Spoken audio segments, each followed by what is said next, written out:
नमस्कार स्टूडेंट्स, एक बार फिर से आप सभी का हार्दिक स्वागत है, हार्दिक अभिनंदन है आपके अपने यूट्यूब चैनल साइकोलॉजी बाय राजकुमार सर पर। दोस्तों देखिए, हमने पिछली क्लासों के अंदर हमने अधिगम टॉपिक को शुरू कर रखा था, अधिगम यूनिट को हमने शुरू कर रखा था। उस यूनिट के अंदर हमने अधिगम का अर्थ, अधिगम की विशेषताएं, परिभाषाएं और साथ साथ हमने अधिगम का वर्गीकरण पढ़ा, जो कि रॉबर्ट एम घेने के द्वारा प्रस्तुत किया गया था। अधिगम का वर्गीकरण रॉबर्ट एम घेने के द्वारा दिया गया था, जो हमने अच्छे से पिछली क्लास के अंदर पढ़ लिया था। तो दोस्तों, आज जो हम टॉपिक की शुरुआत, आज जिस बिंदु की हम शुरुआत करने जा रहे हैं, वो बिंदु रहेगा हमारा अधिगम के सिद्धांत। सबसे महत्वपूर्ण बिंदु है हमारे लिए ये, क्योंकि सबसे ज्यादा जो क्वेश्चन बनते हैं अधिगम को लेकर वो इसी से बनते हैं, अधिगम के सिद्धांत।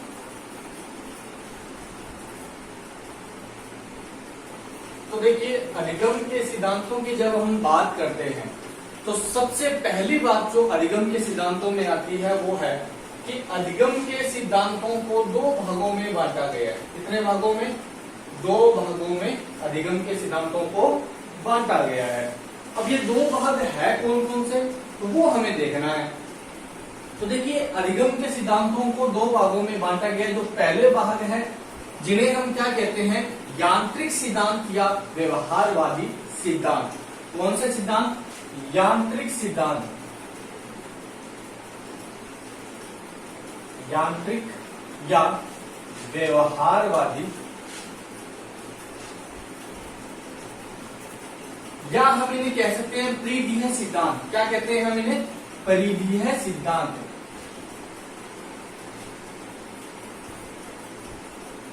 परिधीय, या हम इन्हें क्या कह सकते हैं, और हम इन्हें कह सकते हैं उद्दीपक अनुक्रिया सिद्धांत। क्या कह सकते हैं हम? उद्दीपक अनुक्रिया सिद्धांत। और एक अन्य और हम क्या कह सकते हैं, इन्हें हम कह सकते हैं SR थ्योरी। क्या कह सकते हैं हम? SR theory.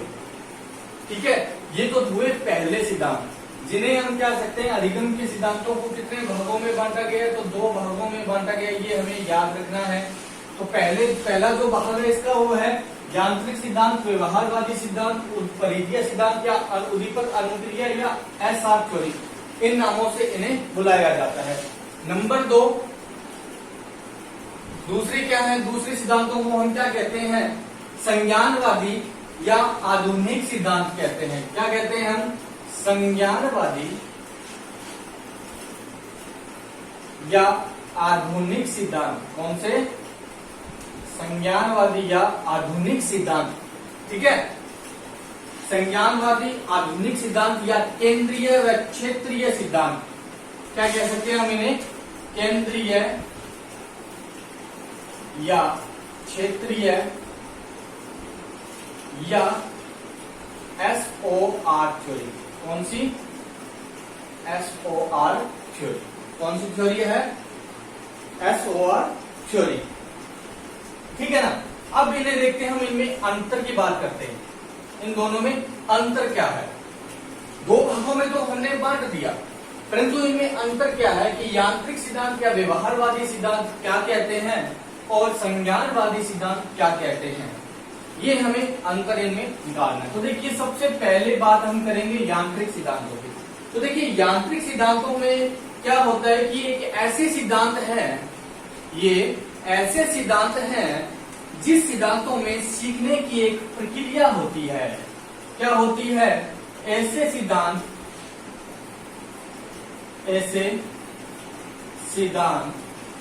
जिनमें सीखने की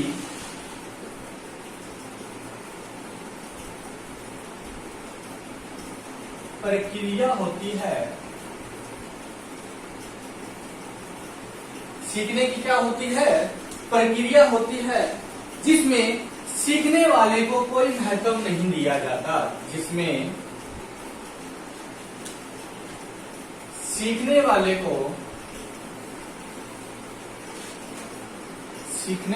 को कोई महत्व नहीं देते हैं। क्या है? पहली बात क्या है कि ये ऐसे सिद्धांत होते हैं, यांत्रिक सिद्धांत या व्यवहारवादी सिद्धांत ऐसे सिद्धांत होते हैं जिनमें सीखने की एक क्या होती है, प्रक्रिया होती है, जिसके अंदर हम सीखने वाले को कोई भी महत्व नहीं देते हैं। इसमें क्या है, महत्वपूर्ण क्या होती है, सीखने की प्रक्रिया महत्वपूर्ण होती है। क्या होती है? सीखने की प्रक्रिया, सीखने की प्रक्रिया महत्वपूर्ण होती है। ठीक है, तो दो बातें हमें याद रखनी है। इसके साथ साथ इन सिद्धांतों में कौन से शब्दों का सबसे ज्यादा प्रयोग होता है, तो किनका महत्व रहता है इन सिद्धांतों में? इन सिद्धांतों में पहला है उद्दीपक। पहला क्या है? उद्दीपक अनुक्रिया, उद्दीपक अनुबंधन और अनुक्रिया और पुनर्बलन। ये जो शब्द है अनुक्रिया, उद्दीपक, अनुक्रिया, उद्दीपक, अनुबंधन और पुनर्बलन और साथ साथ अभिप्रेरणा। क्या? अभिप्रेरणा को महत्व दिया जाता है। क्या? अभिप्रेरणा को महत्व दिया जाता है। ठीक है ना, ये हमें याद रखनी है। और तीसरी चौथी बात हमें क्या याद रखनी है कि इन सिद्धांतों में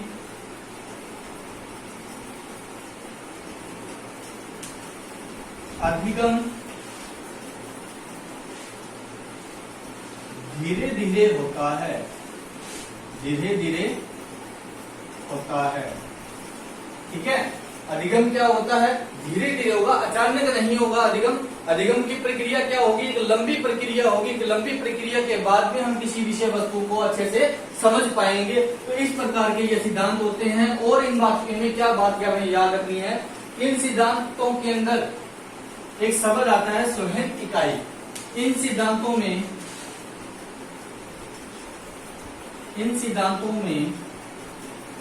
सीखने वाले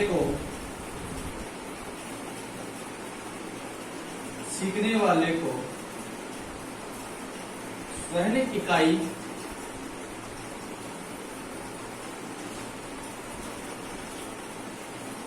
या हम इसे क्या कहते हैं, कंडक्टिव यूनिट कहते हैं। क्या कहते हैं हम इन्हें? कंडक्टिव यूनिट कहते हैं।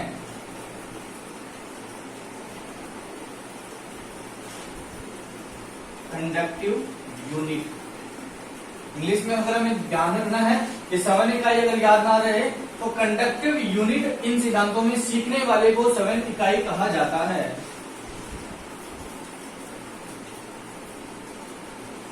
सीखने वाले को स्वयं इकाई कहा जाता है। ये बात हमें याद रखनी है। और इन सिद्धांतों के अंदर कौन कौन से जो मनोवैज्ञानिक हैं उनके सिद्धांतों का यूज किया जाता है, या हम ये कह सकते हैं कि कौन कौन से वो मनोवैज्ञानिक हैं जो व्यवहारवादी मनोवैज्ञानिकों के नाम से जाने जाते हैं। तो इनके अंदर सबसे महत्वपूर्ण जिसका सबसे पहले नाम आता है वो है थॉर्नडाइक। फिर पावलोव, आपने नाम सुना होगा, अनुबंधन का सिद्धांत किसने दिया था? तो पावलोव ने दिया था। थॉर्नडाइक का भूल व प्रयत्न का सिद्धांत है। और उसके साथ साथ कौन आता है? स्किनर और हल और गुथरी। कौन कौन? Thorndike,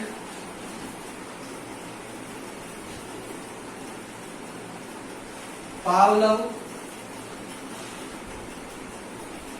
Skinner,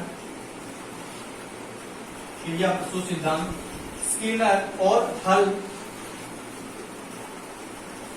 गुथरी। ये कुछ मनोवैज्ञानिक हैं जो इन सिद्धांतों के अंदर महत्वपूर्ण माने जाते हैं। इनके सिद्धांतों की हम धीरे धीरे व्याख्या करेंगे। हम एक एक सिद्धांत को अच्छे से कवर करेंगे, एक एक सिद्धांत को पढ़ेंगे। सबसे पहले हमें इतना याद रखना है कि जो हमारे अधिगम के सिद्धांत हैं उनको दो भागों में बांटा गया है। पहला यांत्रिक सिद्धांत या व्यवहारवादी प्रीतिय या उद्दीपक अनुक्रिया सिद्धांत कहा जाता है। दूसरे सिद्धांतों को हम क्या कहते हैं, संज्ञानवादी या आधुनिक सिद्धांत या केंद्रीय सिद्धांत कहा जाता है। एक बात और याद रखना, इन सिद्धांतों को गेस्टाल्टवादियों के सिद्धांत भी कहते हैं। क्या कहते हैं? गेस्टाल्ट वादियों के सिद्धांत। ठीक है ना। एक संप्रदाय था गेस्टाल्टवाद, एक व्यवहारवाद और एक गेस्टाल्टवाद, ये दो संप्रदाय थे। इन संप्रदायों से बने हैं ये सिद्धांत, ये हमें याद रखना है। उसके बाद हम बात करेंगे संज्ञानवादियों के सिद्धांतों के अंदर क्या महत्वपूर्ण भूमिका होती है। देखिए इन सिद्धांतों में क्या था, सीखने की प्रक्रिया होती थी और सीखने की प्रक्रिया को ही महत्व दिया जाता था, सीखने वाले को नहीं। अगर आप और हम कुछ सीख रहे हैं तो हमें महत्व नहीं दिया जाता, हम किस प्रक्रिया से सीख रहे हैं उस प्रक्रिया को महत्व दिया जाता है। किनके अंदर? यांत्रिक सिद्धांत और व्यवहारवादी सिद्धांतों के अंदर। फिर बात आती है संज्ञानवादियों की। तो देखो संज्ञानवादियों के सिद्धांत के अंदर क्या होता है, सीखने वाले को महत्व दिया जाता है, सीखने वाले को महत्व दिया जाता है, सीखने वाले को महत्व दिया जाता है, सीखने की प्रक्रिया को नहीं। ठीक है ना। ये क्या है? आधुनिक सिद्धांत है। ये हमें पढ़ लिया है हमने कि इनको आधुनिक सिद्धांत भी कहा जाता है, यह बात हमें याद रखनी है। इन सिद्धांतों के अंदर संवेदना, बुद्धि, प्रत्यक्षीकरण, क्या किन किन शब्दों का महत्व होता है? इन सिद्धांतों में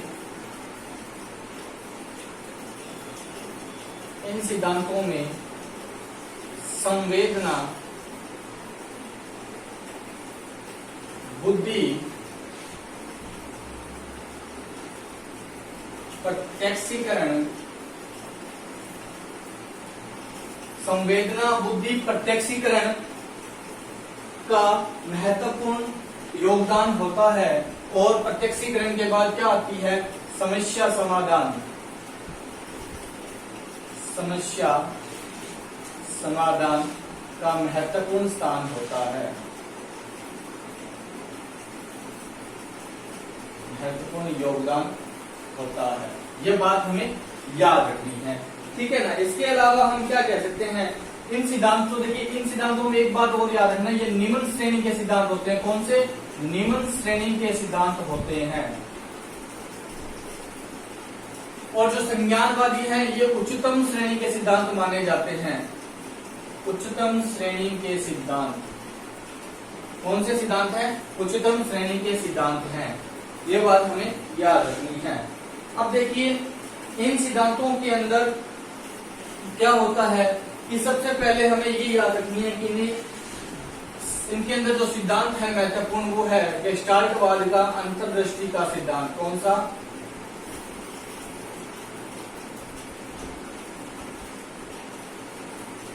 गेस्टाल्टवाद का अंतर्दृष्टि का सिद्धांत। ये एक उदाहरण के तौर पर आपको मैं बता रहा हूँ कि इस तरह के जो सिद्धांत आएंगे वो किनके अंदर अंतर्गत आते हैं? संज्ञानवादियों में। वैसे हम जब सिद्धांत पढ़ेंगे तो हम इनको अलग अलग करके पढ़ेंगे। सबसे पहले हम व्यवहारवादियों के सिद्धांतों की व्याख्या करेंगे, उसके बाद हम संज्ञानवादियों के सिद्धांतों की व्याख्या करेंगे। अब देखिए कुछ आपके साथ दिमाग में कुछ प्रश्न आ रहा होगा, इसका ये संवेदना क्या है, ये प्रत्यक्षीकरण क्या है और ये समस्या समाधान क्या चीज है? बुद्धि तो आप जानते हैं, ठीक है ना, जो आप सोचते हैं वही बुद्धि है, ठीक है ना। तो संवेदना और प्रत्यक्षीकरण क्या होते हैं? देखिए संवेदना क्या होती है, सबसे पहले मैं बात करूंगा संवेदना की। तो संवेदना क्या होती है? सबसे पहले काम आता है संवेदना का। तो देखिए हमारे शरीर में 5 ज्ञानेंद्रियां होती है। कितनी? 5 ज्ञानेंद्रियां होती है। आंख, नाक, जीभ, कान, त्वचा। आंख, नाक, कान, जीभ और त्वचा, ये क्या है? 5 ज्ञानेंद्रियां हैं। और इन 5 ज्ञानेंद्रियों से जो भी हमें सबसे पहले ज्ञान प्राप्त होता है वो ज्ञान क्या कहलाता है? हमारा संवेदना कहलाता है। यानी हम कह सकते हैं कि ज्ञानेंद्रियों के माध्यम से प्राप्त प्रथम ज्ञान क्या कहलाता है? हमारा संवेदना कहलाता है।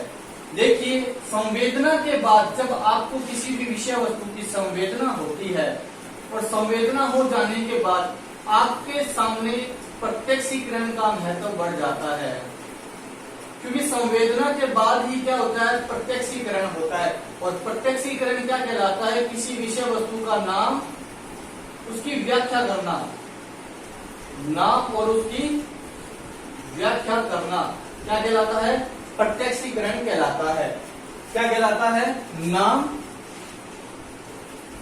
और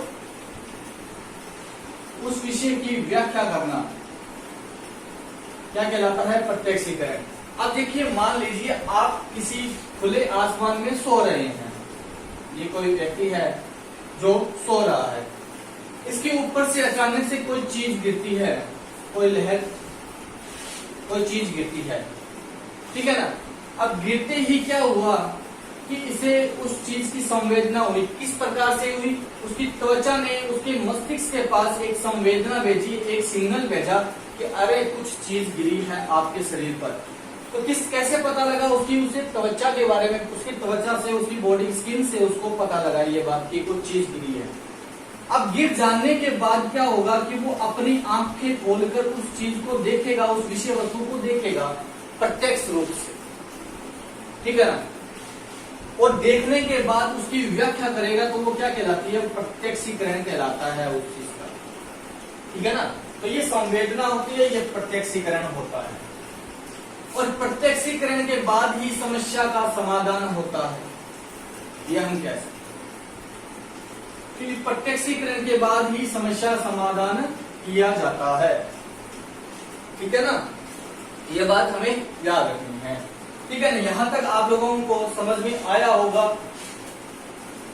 कि यांत्रिक सिद्धांत, व्यवहारवादी सिद्धांत और संज्ञानवादी सिद्धांतों में फर्क क्या है। इसमें हमें इतना याद रखना है कि इनमें एक सीखने की प्रक्रिया होती है, सीखने वाला महत्वपूर्ण नहीं होता है, इसके अंदर सीखने वाला महत्वपूर्ण होता है, ना कि सीखने की कोई प्रक्रिया। और ये क्या होते हैं, अचानक होते हैं। ये इसमें अधिगम जो होता है वो अचानक होता है, और इनमें अधिगम कौन से कैसे होता है, धीरे धीरे होता है। तो ये बात हमें याद रखनी है। आप इसका स्क्रीनशॉट ले सकते हैं, ठीक है। जल्दी से एक स्क्रीनशॉट लीजिए, फिर हम आगे बढ़ते हैं।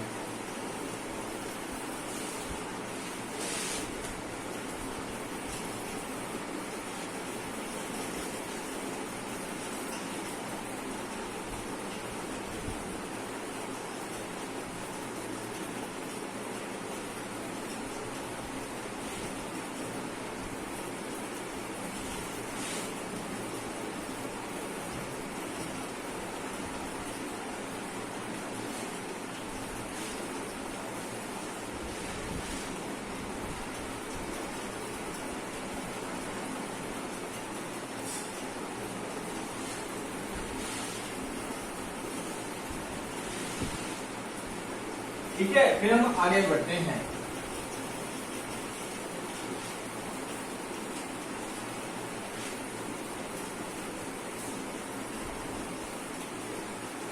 अब हम बात करेंगे अधिगम के सिद्धांतों को लेकर। अधिगम के एक एक सिद्धांत को हम पढ़ेंगे। तो देखिए, अधिगम के सिद्धांतों में सबसे पहले जब हम व्यवहारवादियों के सिद्धांतों की बात करते हैं, तो मैंने आपको बताया कि सबसे पहले जिसका नाम आता है वो है थॉर्नडाइक का। इसका नाम आता है थॉर्नडाइक का नाम आता है। किसका? थॉर्नडाइक का। तो हम कहते हैं एडवर्ड ली थॉर्नडाइक का सिद्धांत। इसका पूरा नाम है एडवर्ड ली थॉर्नडाइक का सिद्धांत।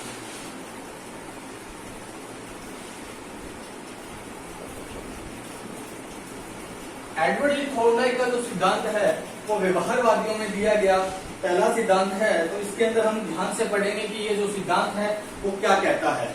देखिए, इसके अगर हम बात करें इस सिद्धांत के नामों की, अगर मैं बात करूं इस सिद्धांत के क्या क्या नाम है, तो इसके कई सारे नाम हैं, कई सारे इसके उपनाम हैं। तो इनमें सबसे पहला नाम आता है अधिगम का बंद सिद्धांत। कौन सा? अधिगम का बंद सिद्धांत।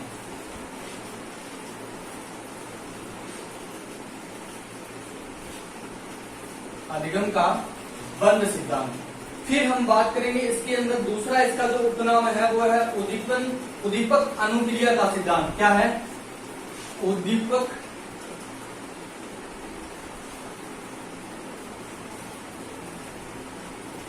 अनुक्रिया का सिद्धांत। क्या है? उद्दीपक अनुक्रिया का सिद्धांत, और हम इसे क्या कह सकते हैं? प्रेतन व भूल का सिद्धांत। प्रेतन व भूल का सिद्धांत। प्रेतन व भूल का सिद्धांत, और हम इसे त्रुटि व प्रयोग का सिद्धांत भी कहते हैं। क्या कहते हैं? त्रुटि व प्रयोग का सिद्धांत। त्रुटि व प्रयोग का सिद्धांत, और हम इसे एसआर थ्योरी के नाम से भी जानते हैं। SR theory. देखिए एसआर थ्योरी का मतलब क्या होता है? एस का मतलब होता है स्टिमुलस और आर का मतलब होता है रिस्पॉन्स। स्टिमुलस का मतलब होता है उद्दीपक और रिस्पॉन्स होता है अनुक्रिया। ठीक है ना? उद्दीपक अनुक्रिया का सिद्धांत, ये यहाँ पे लिखा है एसआर थ्योरी, एक ही बात। ठीक है, फिर हम बात करेंगे कि ये सिद्धांत किस तरह से और कब प्रकाशित किया गया था थॉर्नडाइक के द्वारा। तो देखिए सबसे पहली बात मैं इस सिद्धांत के अंदर करूंगा तो 1898 के अंदर 1898 के अंदर थॉर्नडाइक ने अपने एक अनुसंधान किया था। इन्होंने इनके ऊपर पशुओं की बुद्धि के ऊपर, ठीक है ना, पशुओं की बुद्धि के ऊपर एक अनुसंधान किया गया था जिसे एनिमल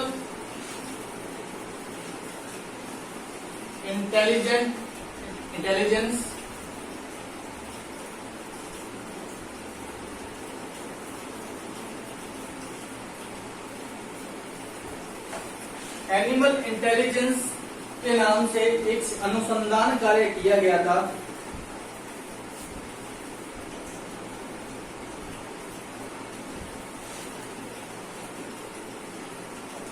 एनिमल इंटेलिजेंस के नाम से एक अनुसंधान कार्य किया गया था। कब? 1898 में। तो सबसे पहले 1898 के अंदर एनिमल इंटेलिजेंस के अंदर थॉर्नडाइक ने अपने सिद्धांत को प्रकाशित किया था। और फिर 1913 के अंदर, इसके बाद 1913 के अंदर इन्होंने एक पुस्तक लिखी थी जिसका नाम था एजुकेशन साइकोलॉजी। क्या नाम था? Education psychology. एजुकेशन साइकोलॉजी के अंदर इन्होंने थॉर्नडाइक ने अपने सिद्धांत को दोबारा से प्रकाशित किया, या हम ये कह सकते हैं कि इसे पुनः संशोधित करके, यानी या हम कह सकते हैं कि संशोधित करके दोबारा से प्रकाशित किया गया। किसके अंदर? अपनी पुस्तक एजुकेशन साइकोलॉजी के अंदर। कब किसने किया था? थॉर्नडाइक ने। कब किया? 1913 में। महत्वपूर्ण बात है, याद रखना। ठीक है ना, महत्वपूर्ण बात है ये रखना। ठीक है, तो सबसे पहली बात 1898 में अनुसंधान कार्य एनिमल इंटेलिजेंस के अंदर सबसे पहले प्रकाशित किया गया था और थॉर्नडाइक के द्वारा यह सिद्धांत, और फिर 1913 में संशोधित करके एजुकेशन साइकोलॉजी में दोबारा से इसे प्रकाशित किया। और इसमें जब प्रकाशित किया तो इस सिद्धांत के अंदर एक प्रयोग किया गया था। थॉर्नडाइक के द्वारा इस सिद्धांत के अंदर एक प्रयोग किया गया था, वो हमें याद रखना है। देखिए क्या प्रयोग था? आप सभी को पता ही होगा कि भूखी बिल्ली के ऊपर प्रयोग किया गया था। इसके ऊपर भूखी बिल्ली पे क्या प्रयोग था कि एक पिंजरा था, इस पिंजरे में इस प्रकार से सलाखें थी, यहां इसके एक गेट बना हुआ था, ये यहाँ एक बिल्ली थी इसके अंदर, इस पिंजरे के अंदर, और इस पिंजरे के अंदर यहाँ क्या हुआ था? एक लीवर बना हुआ था इस गेट का। ठीक है ना, और इस पिंजरे के जस्ट सामने, इस गेट के जस्ट सामने दूध से भरा हुआ कटोरा, या कई जगह पे लिखा होता है कि मछली का टुकड़ा। क्या हुआ था? मछली का टुकड़ा। ये क्या था? पिंजरा। ठीक है ना, ये क्या है? लीवर। इसे दबाने पर ये क्या है? गेट खुलेगा। अब ये बिल्ली क्या थी? एक भूखी बिल्ली थी। कौन थी? भूखी बिल्ली थी। भूखी बिल्ली। और जैसे ही इस बिल्ली को बहुत तेज भूख लगती है, तो जब जैसे ही इसकी नजर कहाँ पड़ती है, इस दूध से भरे हुए इस मछली के इस टुकड़े के ऊपर जब इसकी नजर पड़ती है, तो क्या है, बिल्ली इस पिंजरे से बाहर निकलने के लिए क्या करती है, अनुक्रियाएं करती है। देखिए क्रियाएं करती है, काफी सारी उछलती है, कूदती है।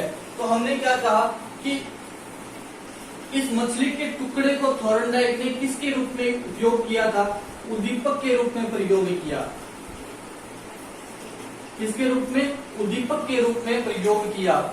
और जो इसकी भूख थी, बिल्ली की जो भूख थी वो क्या थी, तो उसकी तत्परता थी। क्या थी, तत्परता। इसमें जब हम आगे बढ़ेंगे ना इसके नियमों पे, तो सबसे महत्वपूर्ण नियम होता है तत्परता का नियम।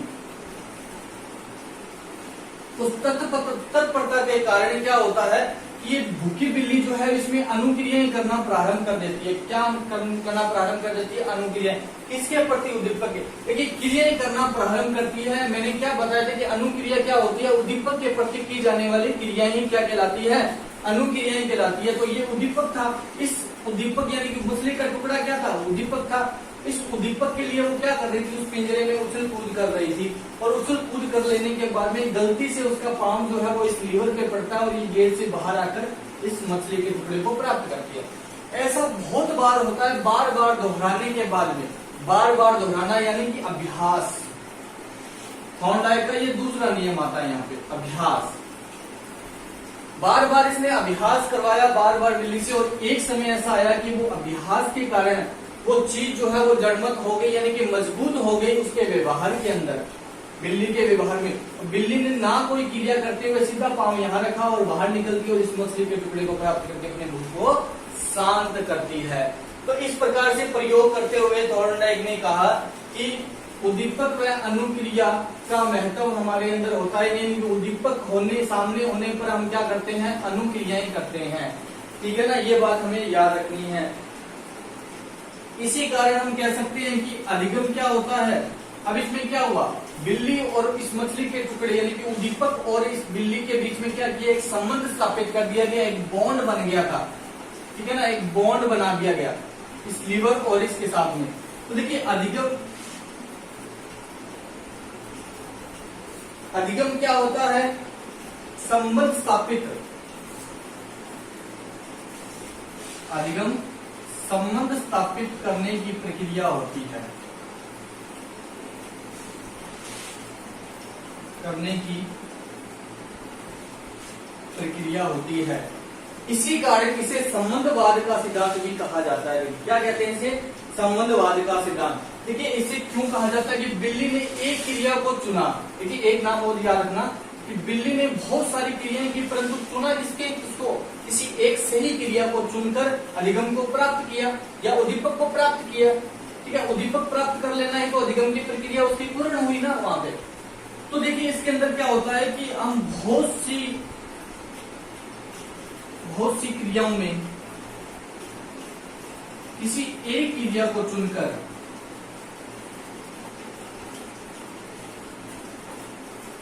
क्रिया का चयन कर उद्दीपक अधिगम में प्रयोग करते हैं। अधिगम में क्या करते हैं, प्रयोग करते हैं। ठीक है, हम ये कह सकते हैं कि अधिगम के लिए अनेक क्रियाओं में से किसी एक क्रिया को चुनकर या चयन करना होता है और उसे उद्दीपक के साथ में संबंध कर दिया जाता है। देखिए बहुत सारी क्रियाएं की बिल्ली ने और किसी एक को चुनकर इसने क्या कर लिया, इसके साथ मछली के जो उद्दीपक था इसके साथ में इसे संबंध स्थापित कर लिया। ठीक है ना, तो इसे हम क्या कह सकते हैं, इसलिए इसे चयन या संबंधवाद का सिद्धांत भी कहते हैं। चयन या संबंधवाद का सिद्धांत भी कहते हैं। भाई बात समझ में कि चयन और संबंधवाद का सिद्धांत क्या कहते हैं, क्यों कहते हैं इसे, क्योंकि इसके अंदर क्या होता है, बहुत सी क्रियाएं होती है और किसी एक क्रिया को चुना जाता है और चुनकर उसी क्रिया को उद्दीपक के साथ में बॉन्डिंग बनाई जाती है। इसलिए इसे चयन व संबंधवाद का सिद्धांत भी कहते हैं।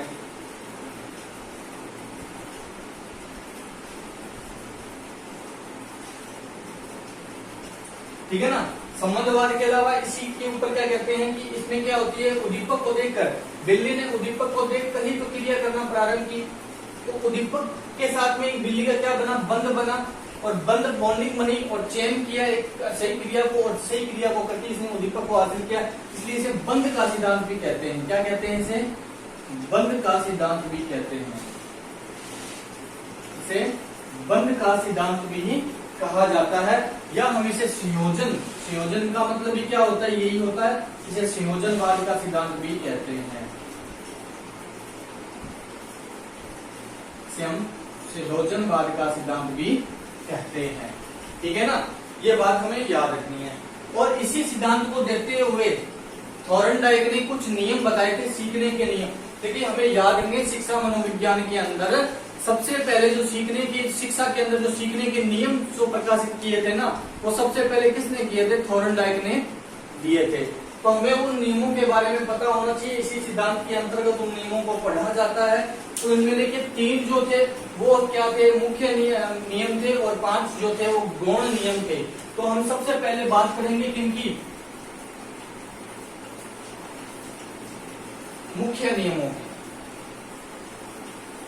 3 क्या थे मुख्य नियम, कौन कौन से थे 3 मुख्य नियम। तो सबसे पहले हम बात करेंगे तत्परता के नियम की।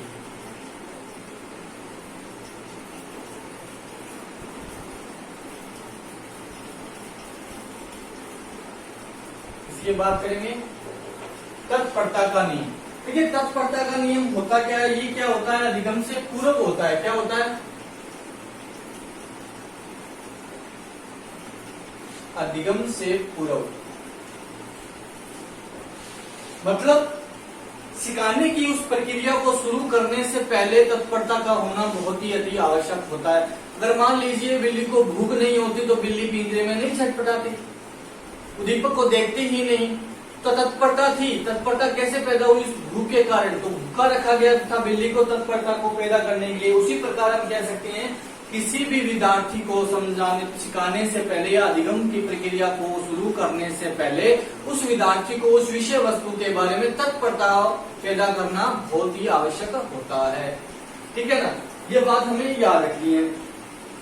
और क्या होता है, देखिए इसे एक बात और याद रखना कि तत्परता का होना बहुत अति आवश्यक होता है। और वुडवर्थ ने इसे क्या कहा था, वुडवर्थ ने इसे तैयारी का नियम क्या कहा, तैयारी का नियम कहा, तैयारी का नियम। ये हमें याद रखना, ये प्रश्न बहुत महत्वपूर्ण रहता है आपके लिए कि तैयारी का नियम कहने वाला व्यक्ति कौन था तत्परता के नियम को, तो वुडवर्थ था। वुडवर्थ ने इसे तैयारी का नियम कहा था। इस नियम को तैयारी का नियम में प्रेरणा का नियम भी कहते हैं। क्या कहते हैं, प्रेरणा, यानी कि मोटिवेशन जो होती है वो तत्परता का ही अंग होती है, तत्परता का अंग होती है, इसलिए इसे प्रेरणा का नियम भी कहते हैं। क्या कहते हैं, इसे प्रेरणा का नियम भी कहते हैं। ये बात हमें याद रखनी है। देखिए जब हम पाठ योजना बनाते हैं ना, आपने बीएड के अंदर पाठ योजना बनाई थी, ठीक है ना, जिसे हम लेसन प्लानिंग कहते हैं। लेसन प्लानिंग जब हम करते हैं तो उसके अंदर देखिए 2 चीजें होती है। सबसे पहले होती है क्या, पाठ योजना में पूर्व ज्ञान और प्रस्तावना। देखिए हम क्या करते हैं, कुछ 5, 7, 10% बच्चों से पूछते हैं, फिर बच्चे उनके आंसर्स देते हैं। प्रस्तावना में क्या होता है, सबसे पहले हम पूर्व ज्ञान प्राप्त करने की कोशिश करते हैं, बच्चों को उस विषय वस्तु के बारे में कितना ज्ञान है। फिर हम उस प्रस्तावना को शुरू करते हैं, जो हमारी प्रस्तावना होती है उसको हम शुरू करते हैं। तो देखिए इसके अंदर जो होती है पाठ योजना से पूर्व, योजना से पूर्व, पूर्व ज्ञान, पाठ योजना में, पाठ योजना में पूर्व ज्ञान और प्रस्तावना, इसी के क्या होते हैं, अंग होते हैं। यह बात हमें याद रखनी है कि आरपीएससी 2014 के अंदर एक प्रश्न आया था। क्या आया था कि घोड़े को पानी पीने के लिए ले जाया जा सकता है पर उसे पानी पीने के लिए बाध्य नहीं किया जा सकता। ये नियम, इसमें कौन सा नियम आधारित है, तो कौन सा नियम आधारित है, तत्परता। आप किसी बच्चे को स्कूल ले जा सकते हैं जबरदस्ती, परंतु उसे पढ़ा नहीं सकते, उसे हम सिखा नहीं सकते किसी को, जब तक उसके अंदर तत्परता नहीं होगी। बिना तत्परता के आप किसी भी बच्चे को स्कूल तो ले जा सकते हैं परंतु पढ़ा नहीं सकते। एक जो बच्चा है जो क्या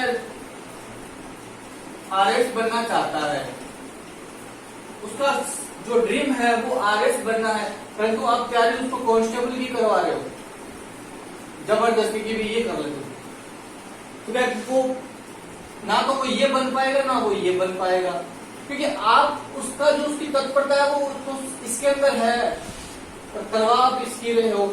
यानी कि आप किसी बच्चे को लेके तो जा सकते हो स्कूल के अंदर, परंतु पढ़ा नहीं सकते जब तक उसके अंदर तत्परता नहीं होगी। आपकी इच्छा नहीं हो तो आप बुक्स तो उठा लोगे, परंतु उठाओगे ही, पढ़ोगे नहीं उसको। सामने रखने से कोई बुक नहीं पढ़ी जाती। बुक रखी, बुक पढ़ा कब जाता है जब हमारे अंदर क्या होगी, उस चीज को तत्परता होगी पढ़ने की। आप किसी को जबरदस्ती क्या है पढ़ा नहीं सकते कभी भी, ठीक है ना। तो वो है तत्परता का नियम, तो ये हमें याद रखनी है। अब देखिए इसके अंदर शिक्षा के अंदर अगर मैं इसको उपयोग करूं तो शिक्षा के अंदर उपयोग करने के अंदर सबसे महत्वपूर्ण बात तो यही रहती है कि किसी भी बच्चे को सिखाने से पहले उस विषय वस्तु की तत्परता उसके अंदर पैदा करनी जरूरी है।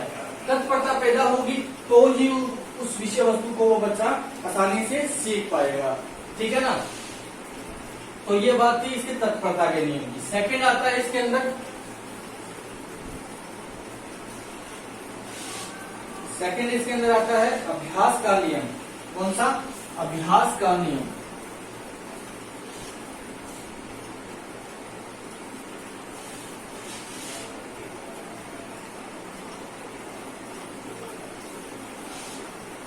क्या आता है? अभ्यास का नियम। तो देखिए अभ्यास का नियम क्या है? क्या है अभ्यास का नियम? देखिए अभ्यास कब किया जाता है? जैसे जिस प्रकार से तत्परता के अधिगम से पूर्व, यानी कि किसी को सिखाने से पहले उसमें तत्परता पैदा की जा सकती है। सिखाने की प्रक्रिया शुरू हो जाने के बाद में तत्परता नहीं पैदा कर सकते हम, पहले करनी पड़ती है। प्रेरणा पहले होगी, मोटिवेशन पहले शुरू होगा। उसी प्रकार अभ्यास जो है वो सीखने की प्रक्रिया के दौरान होता है। कैसा होता है? सीखने की प्रक्रिया के दौरान।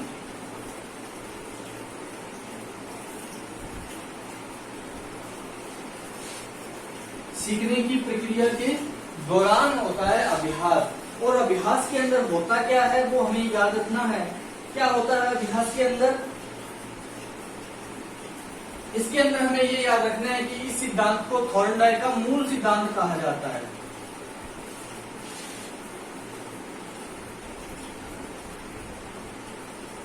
ये बात हमें याद रखनी है। क्या थॉर्नडाइक का मूल सिद्धांत किसे कहा जाता है? अभ्यास का नियम या मूल नियम कहा जाता है इसे, या हम ये कह सकते हैं इसे थॉर्नडाइक के सिद्धांत का मूल नियम कहा जाता है। थॉर्नडाइक के सिद्धांत का मूल नियम। थॉर्नडाइक के सिद्धांत का मूल नियम किसे कहा जाता है? अभ्यास को कहा जाता है, ठीक है ना। ये बात हमें याद रखनी है कि क्या हो, मूल नियम कौन सा है थॉर्नडाइक के सिद्धांत का? तो वो है अभ्यास का नियम। देखिए अभ्यास है क्या? किसी भी विषय वस्तु को सीखना, किसी भी विषय वस्तु को तैयार करने के लिए उस विषय वस्तु का अभ्यास होना बहुत जरूरी है। आप जिस प्रकार से अब आप तैयारी कर रहे हैं, ठीक है ना, आपने एक दो बार सिलेबस को पढ़ लिया, परंतु उसके बाद आपने किसी भी विषय वस्तु को, यानी कि एक टॉपिक आज आपने ये तैयार किया, फिर आपने महीने भर उस टॉपिक को हिलाया ही नहीं, दोबारा देखा ही नहीं, तो आपकी विस्मृति के अंदर वो चीज नहीं रहने वाली है, ठीक है ना। आपकी स्मृति के अंदर वो चीज नहीं रहेगी।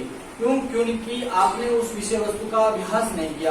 देखिए बचपन जब हम मैथ के सवाल, आज भी हम अगर मैथ के सवाल निकालते हैं तो बार बार हमें उनका अभ्यास करवाया जाता है शिक्षक के द्वारा। जब एक किसी प्रश्नावली को शुरू किया जाता है तो क्या है, वो उसको एक सवाल समझाता है, एक उदाहरण के रूप में उसको एक सवाल को समझाया जाता है, फिर बच्चों से बार बार उसका अभ्यास करवाया जाता है, बार बार। और अभ्यास करते करते वो चीज क्या है उनके लिए मजबूत हो जाती है। तो अभ्यास का किसी भी विषय वस्तु को मजबूत करने में बहुत महत्वपूर्ण योगदान होता है, क्योंकि कहा जाता है कि करत करे अभ्यास जड़मत हो सुजान। ये कहावत इसी के लिए बनी है, क्योंकि बार बार अभ्यास करोगे तो वो चीज जो है वो आपके व्यवहार में क्या हो जाएगी, मजबूत हो जाएगी, ठीक है ना। तो एक आपको चीज बताता हूँ कि आपको किसी भी चीज को मजबूत करना है अपने व्यवहार में, या किसी चीज को जिंदगी भर नहीं भूलना है, तो किसी भी विषय वस्तु के या किसी भी लेसन को 28 बार पढ़ दीजिए। क्या है, उसको 28 बार पढ़ लीजिए। 28 बार पढ़ने का मतलब ये नहीं कि आप उसको बस लगातार पढ़ दिया जल्दी जल्दी, नहीं, ऐसा नहीं। उसको आराम से उसको समझकर 28 बार आप पढ़ दीजिए उस विषय वस्तु को, फिर आप उसको जिंदगी भर नहीं भूलोगे। ये है साइकोलॉजी की इफेक्ट, अभ्यास का इफेक्ट पड़ता है इस चीज को, ठीक है ना। फिर इसके बाद हम याद रखते हैं कि अभ्यास जो है वो व्यक्ति को क्या बनाता है, कुशल बनाता है उस विषय वस्तु के अंदर, और उस विषय वस्तु के अंदर उसे पूर्ण बनाता है, ठीक है ना। ये बात हमें याद रखनी है। कुशल और पूर्ण बनाने का काम कौन करता है, अभ्यास का नियम करता है। और इसके अंदर इस नियम के 2 उपनियम भी है। क्या है, सबसे पहले देखिए इसके अंदर 2 इसके उपनियम है, तो कौन सा उपनियम होंगे इसके अंदर, पहला है उपयोग का नियम। कौन सा, उपयोग का नियम। दूसरा है अनुपयोग का नियम।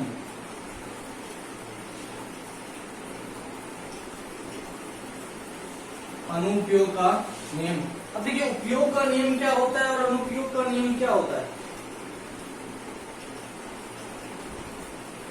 देखिए उपयोग का नियम क्या होता है कि जब हम किसी विषय वस्तु को बार बार अभ्यास करते हैं तो वो चीज हमारे व्यवहार में क्या हो जाती है, कुशल हो जाती है और पूर्ण हो जाती है। परंतु उसी तरह से अगर हम उस विषय वस्तु को अभ्यास ना करें, उस विषय वस्तु को एक बार पढ़ने के बाद उसे हम छोड़ दें, तो वो चीज जो है वो हमारी विसमर्थि के अंदर, हमारी समर्थि के अंदर नहीं रहती है। ये कौन सा नियम, उपनियम कहलाता है, अनुपयोग का नियम कहलाता है, ठीक है ना। ये बात हमें याद रखनी है, ठीक है। आई बात समझ में कि तत्परता का नियम क्या है, जो अधिगम से पूर्व होता है। किसी भी विषय वस्तु को सिखाने से पूर्व बच्चे के अंदर तत्परता का होना बहुत जरूरी है। उसी प्रकार उस विषय वस्तु को तत्परता करके उस विषय वस्तु को सीखने के लिए शुरू तो कर दिया, परंतु अगर उसका अभ्यास अगर नहीं करवाया गया तो वो विषय वस्तु जो है वो आपके व्यवहार में पूर्ण नहीं होगी। आप उसी विषय वस्तु के अंदर कुशल नहीं होंगे, और कुशल नहीं होंगे तो आप सीख नहीं पाएंगे ठीक से, ठीक है ना। और उसके बाद में देखिए एक व्यक्ति थे, इसी नियम के अंदर हमें याद रखना है कि एक व्यक्ति था डगलस व हॉलैंड, उनका एक कथन है वो हमें याद रखना है।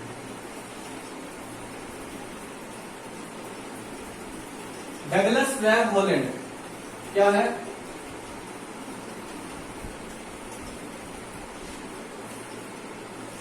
डगलस व हॉलैंड, इन्होंने अपने कथन के अंदर क्या कहा कि किसी भी विषय वस्तु को अगर बार बार दोहराया ना जाए, किसी विषय वस्तु को दोहराया ना जाए तो वह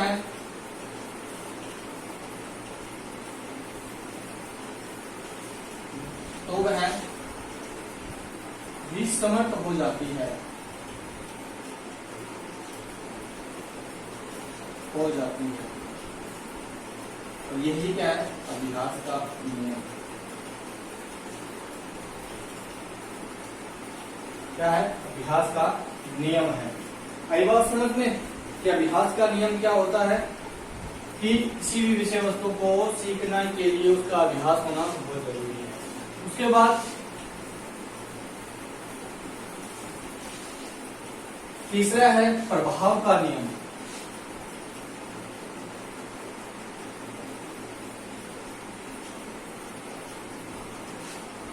प्रभाव का नियम, या हम इसे परिणाम का या संतोष का नियम भी कह सकते हैं। परिणाम या संतोष का नियम। देखिए जब हम किसी भी विषय वस्तु को पढ़ना शुरू करते हैं, उसका अधिगम हम शुरू करते हैं, ठीक है ना। मान लीजिए तत्परता हुई, हमने अभ्यास करके उस विषय वस्तु को पूर्ण रूप से पढ़ लिया, सीख लिया, और उसका अगर रिजल्ट अगर हमारे लिए क्या हुआ, नेगेटिव आया, नकारात्मक रिजल्ट आया, तो हम उस विषय वस्तु को वहीं छोड़ देंगे। यानी कि निराशा हाथ लगने पर हम जो सीखने वाला होता है या जो अधिगम करता होता है उस विषय वस्तु को वहीं छोड़ देता है। और अगर सकारात्मक रिजल्ट आ जाता है तो हम उस विषय वस्तु को और परिपूर्ण या और कुशल और या हम नई विषय वस्तु को छेड़ने की, कुछ नया करने की भी कोशिश हम करेंगे। तो दो चीजें होती है कि अगर परिणाम अगर नकारात्मक है तो विषय वस्तु दोबारा से दोहराई नहीं जाएगी, अगर सकारात्मक परिणाम है तो विषय वस्तु दोहराई जाएगी, ठीक है ना। इसमें संतोष होना और असंतोष होना दो चीजें होती है कि अगर परिणाम से संतोष है, आपको संतुष्ट हो गए, तो सकारात्मक है आपके लिए, आप दोहराओगे। और अगर आप असंतुष्ट हैं तो आप उस विषय वस्तु को नहीं दोहराएंगे। तो ये नियम क्या कहलाता है? प्रभाव या परिणाम या संतोष का नियम। इसमें दो चीजें होती है, संतुष्टि या असंतुष्टि। संतुष्टि है तो दोहराई जाएगी, असंतुष्टि है तो नहीं दोहराई जाएगी। ठीक है ना, ये बात याद रखना। ठीक है ना, ऐसे। और एक बात और याद रखना कि इसके अंदर इसे नियम इसे कष्ट का नियम या इसे प्रसन्नता का नियम भी कहते हैं। कष्ट व प्रसन्नता का नियम भी कहते हैं। ठीक है ना, कष्ट या प्रसन्नता का नियम भी कहते हैं। ठीक है ना। अब मान लीजिए कोई बच्चा है, उसने होमवर्क जो है बहुत अच्छे से किया, और नेक्स्ट डे आप मान लीजिए प्राइमरी टीचर लग गए, आप किसी स्कूल में लग गए और आपने बच्चों को होमवर्क दिया और बच्चे ने बहुत अच्छे से होमवर्क करके लाया, और अगले दिन आपने उसकी जो बुक कॉपी जांच है वो की, तो आपने उसको बुक दे दिया और उस कार्य के अंदर कोई इनाम दे दिया। तो बच्चा जो है वो उस काम को दोबारा से दोहराने की कोशिश करेगा, अगले दिन फिर वो बहुत अच्छा होमवर्क करके लाएगा। ठीक है ना। और अगर आपने उसको दंडित किया होमवर्क पर, उसे कोई भी प्रोत्साहन नहीं दिया, तो बच्चा सोचेगा यार छोड़। आप अपने पर लेके देखिए, आप नीट की तैयारी कर रहे हैं, रिजल्ट अच्छा आ गया, अच्छे नंबर आ गए, अगर आप सिलेक्ट हो गए, आप नेक्स्ट भर्ती की ओर तैयारी करने लग जाओगे कि अब भाई फर्स्ट सेकंड ग्रेड आने वाली है तो सेकंड ग्रेड पे लग जाओ, फर्स्ट ग्रेड आने वाली है फर्स्ट ग्रेड पे लग जाओ। और अगर यहाँ ही अगर हार गए या नहीं सिलेक्ट हो पाए, किसी असंतोष हाथ लगा, असंतुष्टता हाथ लगी, तो फिर आप निराश होकर कुछ दिन दो कमरे से बाहर नहीं निकलोगे। अगर किसी फ्रेंड का सिलेक्शन हो जाता है और आपका नहीं होता है, फिर तो वही कुछ दिन तो घर से बाहर नहीं निकलना हो पाता। ठीक है ना। तो वो चीज है कि अगर संतुष्टि प्राप्त होती है तो फिर वो बार बार दोहराई जाती है। किसी चीज को जब हम खाते हैं तो खाने के बाद बहुत अच्छी लगे तो फिर क्या है, हम उस चीज को बार बार खाते हैं, और खाने के बाद अगर एक बार खाने पर भी वो चीज अच्छी ना लगे तो हम नहीं खाते। ठीक है ना। तो वो है संतोष या प्रभाव का नियम या परिणाम का नियम। अब बात करते हैं हम इसके इनके गौण नियमों की। ये 3 नियम थे इनके मुख्य नियम, जो अभ्यास का तत्परता का नियम, अभ्यास का नियम और प्रभाव का नियम, ये 3 मुख्य नियम है। उसके बाद मैं बात करूंगा गौण नियमों की। इनके बात करूंगा गौण नियमों की। देखिए गौण नियमों में सबसे पहले जो नियम आता है गौण नियम। तो गौण नियमों में जो सबसे पहले नियम आता है वो है बहुक्रिया का नियम। कौन सा है? बहुक्रिया का नियम। दूसरा जो नियम आता है वो कौन सा है?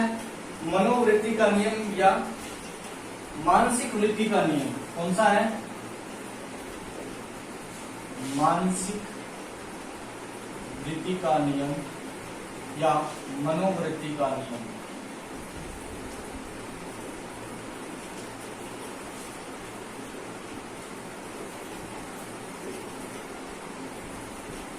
तीसरा है इसके अंदर आंशिक क्रिया का नियम। कौन सा है? आंशिक क्रिया का नियम। कौन सा है? आंशिक क्रिया का नियम। ठीक है ना। उसके बाद हम बात करेंगे आत्मीकरण या समानता का नियम। कौन सा? आत्मीकरण का नियम।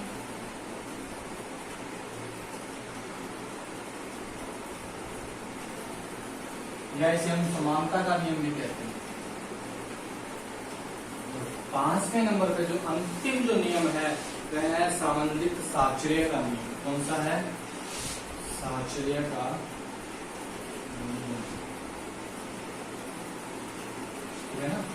ये 5 इसके क्या है? गौण नियम है, जिन्हें हम पढ़ेंगे अब एक एक करके। तो देखिए पहला है बहुक्रिया का नियम। ये बहुक्रिया का नियम क्या होता है?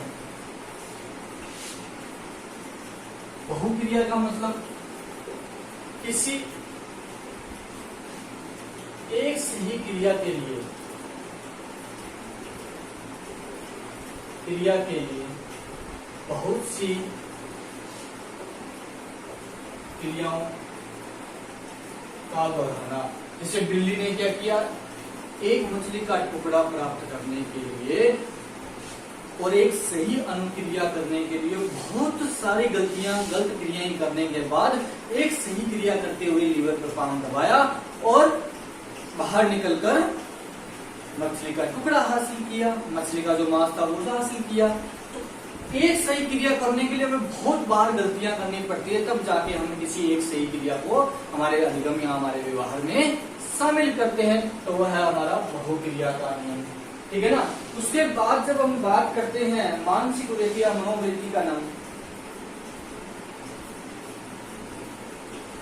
मानसिक वृत्ति या मनोवृत्ति का नियम जिस प्रकार से देखिए हमने पढ़ा कि तत्परता और का नियम, उसी प्रकार से है कि सवन इकाई के लिए। आप देखिए सवन इकाई क्या है बताई थी मैंने आपको, कंडक्टिव यूनिट कौन क्या कहलाती है।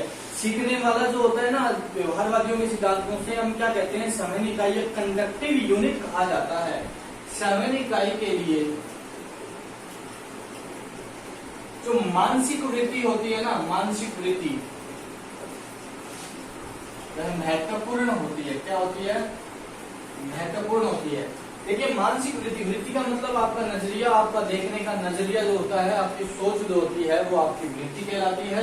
यानी कि अधिगम की प्रक्रिया को आप किस नजर से देखते हैं और किस तरह से देखते हैं, ये चीज जो है वो आपके लिए, आपकी अधिगम प्रक्रिया और सीखने की प्रक्रिया के लिए क्या होती है, महत्वपूर्ण होती है, ठीक है ना। यह है मानसिक वृत्ति का नियम। फिर बात आती है आंशिक क्रिया का नियम। देखिए आंशिक क्रिया का नियम क्या होता है, किसी विषय वस्तु को छोटे छोटे टुकड़ों में बांटकर अगर पढ़ाया जाता है तो वो आंशिक क्रिया का नियम कहलाता है। क्या है, छोटे छोटे टुकड़ों में बांटकर, ठीक है ना। एक नियम पढ़ते हैं हम शिक्षण विधियों के अंदर, अंश से पूर्ण पढ़ते हैं ना, अंश से पूर्ण, वो इसी आंशिक क्रिया के नियम पर आधारित है। देखिए आंशिक क्रिया का मतलब किसी भी बहुत बड़ी विषय वस्तु है, जैसे कि मान लीजिए आपको मैं साइकोलॉजी करवा रहा हूँ और साइकोलॉजी के अंदर आपके टोटल 5 यूनिट है, तो 500 यूनिट अगर मैं एक ही बार में आपको डिटेल पढ़ाना शुरू कर दूं एक ही दिन, तो क्या आप उस चीज को समझ पाएंगे, नहीं समझ पाएंगे। इसीलिए आपको डेली एक एक क्लास में थोड़े थोड़े टॉपिक, एक एक टॉपिक को धीरे धीरे समझा के आपको पढ़ाया जाता है, तो आप जल्दी समझ लेंगे उस चीज को। उसी प्रकार किसी विषय वस्तु को छोटे छोटे टुकड़ों में बांटकर अगर पढ़ाया जाता है तो वो आंशिक क्रिया का नियम कहलाता है। इसे अंश या पूर्ण, अंश से पूर्ण की ओर नियम इसी नियम के आधारित कहलाता है। उसके बाद आता है आत्मीकरण का नियम या समानता का नियम। आत्मीकरण का नियम या समानता का नियम, ठीक है। आत्मीकरण या समानता का नियम क्या होता है, पूर्व ज्ञान के साथ नवीन ज्ञान को जोड़कर, क्या है, पूर्व ज्ञान के साथ नवीन ज्ञान को जोड़कर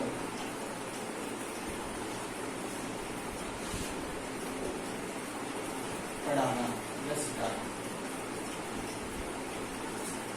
देखिए जब आप पाठ योजना शुरू करते हैं, लेसन प्लानिंग जब आप शुरू करते हैं, तो सबसे पहले क्या होता है, पूर्व ज्ञान जानने की कोशिश करता है एक शिक्षक। पूर्व ज्ञान जानने का मतलब ये जानते हैं कि उस विषय वस्तु के बारे में कितना % बच्चे जानते हैं।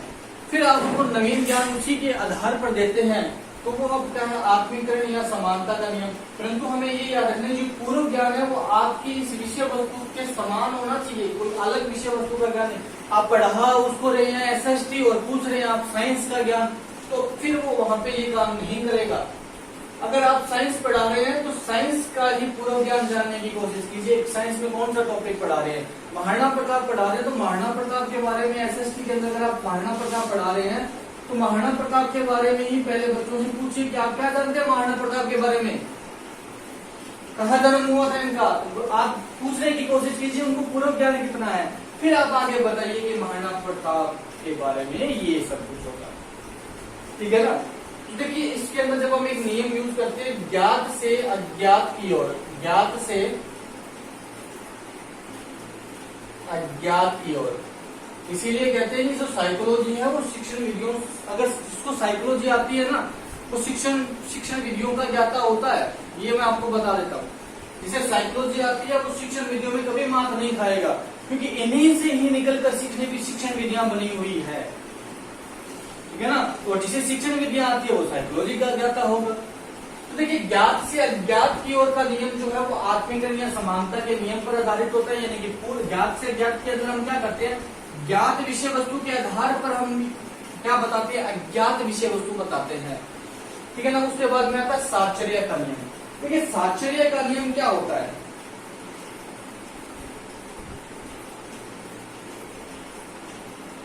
साहचर्य का मतलब होता है किसी भी विषय वस्तु के बारे में अध्ययन करने पर एक जगह से दूसरी जगह के कार्य में समानता होने पर साहचर्य, या हम इसे कहते हैं साहचर्य परिवर्तन का नियम। क्या होता है कि एक जगह से दूसरी जगह के कार्य में समानता होने पर, एक जगह से दूसरी जगह के अंदर कार्य में समानता होने पर अंतरण किया जाता है। क्या किया जाता है, अंतरण या स्थानांतरण किया जाता है। अब देखिए, इसके अंदर एक नियम है कि आपने किसी भी विषय वस्तु को सीखा, ठीक है ना। कक्षा के अंदर आपको जोड़, घटाव, गुणा बच्चे को सिखाए गए, और बच्चे ने इस जोड़ गुणा घटाव का किसी दूसरी परिस्थिति के अंदर प्रयोग किया, नियम का है, ठीक है ना। तो वो क्या है, उसने उस सेम चीज का उपयोग क्या है दूसरी परिस्थिति में किया, यानी कि घर आने के बाद में उसको कुछ सामान लाने के लिए दुकान पे भेजा जाता है, तो उन जोड़ घटाव गुणा का वो वहां यूज करता है दैनिक दिनचर्या के अंदर, ठीक है ना। तो वो क्या है, जैसे कि आपने न्यूटन का नियम पढ़ा, अब न्यूटन का जो नियम है वो आपने कक्षा में तो पढ़ लिया, फिर अब उसको दैनिक दिनचर्या में देखते हैं कि कोई विषय, कोई वस्तु जो है उसको ऊपर फेंका जाता है तो वो नीचे आती है, गुरुत्वाकर्षण का नियम जिसे हम कहते हैं, ठीक है ना, गुरुत्वाकर्षण का नियम। तो कक्षा में पढ़ने के बाद उसको जब हम किसी दूसरी परिस्थिति में उपयोग करते हैं उस नियम या उस सिद्धांत का, तो वो हमारा क्या कहलाता है, साहचर्य। परंतु हमें इसमें शर्त ये रहेगी कि उसकी विषय वस्तु दूसरी परिस्थिति के अंदर अंतरण करने पर भी समान रहनी चाहिए, अंतर नहीं आना चाहिए। पढ़ के आए हो गुरुत्वाकर्षण तो यूज करे हो मेंडल के अंदर, भाई मेंडल में तो ये गुरुत्वाकर्षण नहीं यूज होगा, ठीक है ना। तो विषय वस्तु समान हो तभी क्या होगा, अंतरण होगा, ये साहचर्य का नियम है, ठीक है ना। आई बात समझ में। इसके अंदर क्या है, थॉर्नडाइक के नियम, बहुक्रिया का नियम, किसी विषय क्रिया करने के लिए बहुत सी क्रियाएं दोहराना। मानसिक वृत्ति, आपकी समय निकाय के लिए मानसिक वृत्ति महत्वपूर्ण होती है, क्योंकि आपकी तत्परता, आपकी सोच और आपकी समझ जो है वो महत्वपूर्ण होती है किसी भी विषय वस्तु को सीखने के लिए। आंशिक क्रिया का नियम, छोटे छोटे टुकड़ों में बांटकर। आत्मीकरण का नियम, समानता या पूर्व ज्ञान के साथ नवीन ज्ञान का संबंध बिठाकर पढ़ाना। और साहचर्य, अंतरण करना किसी दूसरी परिस्थिति में किसी विषय वस्तु के ज्ञान, ठीक है ना। अब बात करते हैं कि थॉर्नडाइक के इस सिद्धांत का शिक्षा के अंदर प्रयोग, इसका शैक्षिक महत्व क्या है इस सिद्धांत का। आज का अंतिम बिंदु, इस सिद्धांत का शैक्षिक महत्व की अगर मैं बात करूं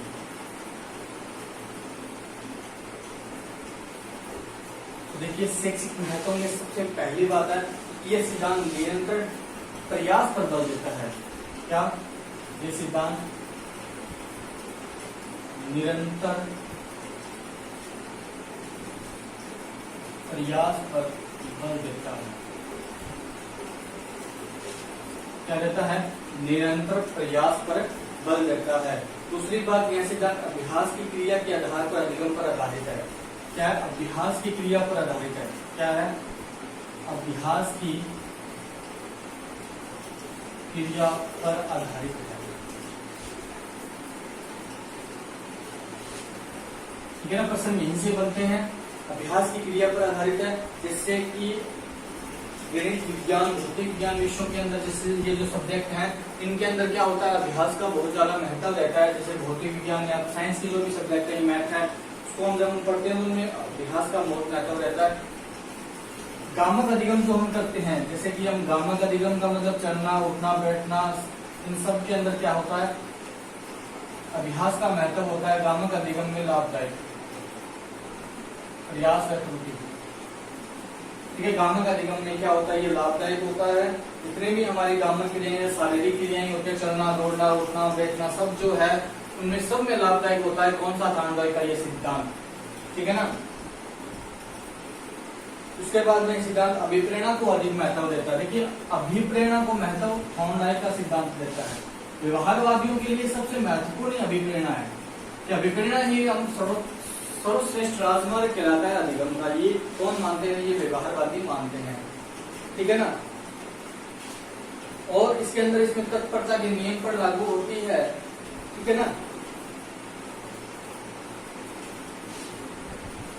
और किसी भी विषय और इस शिक्षा के अंदर और क्या कह सकते हैं कि इसमें क्या है, प्रभाव का नियम या परिणाम का नियम पर आधारित है। परिणाम का नियम मतलब किसी भी विषय वस्तु को या किसी भी कार्य को करने के बाद अगर सफलता मिलती है, वो सफलता ही उसके लिए सबसे बड़ा पुरस्कार होती है उस विषय वस्तु को दोहराने के लिए। तो कुछ बातें हैं वो हमें याद रखनी है, ठीक है ना। ये सफलता से निराशा के सूत्र के ऊपर आधारित है। सफलता से निराशा या निराशा से सफलता के सूत्र पर आधारित सिद्धांत होता है। ये बात हमें याद रखनी है। इस पे सफलता, इतनी सी बात हमें याद है, सफलता से या सॉरी निराशा से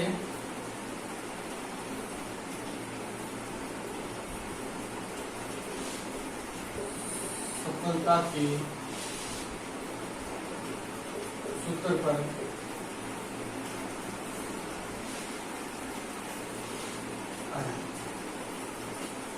ठीक है ना। तो आज की क्लास में हमने ये पढ़ा थॉर्नडाइक का सिद्धांत, इसके नियमों को पढ़ा, इसके सिद्धांत को पढ़ा, इसके सिद्धांत के जो शिक्षा में उपयोग है उनके उपयोगों को हमने पढ़ा, ठीक है ना।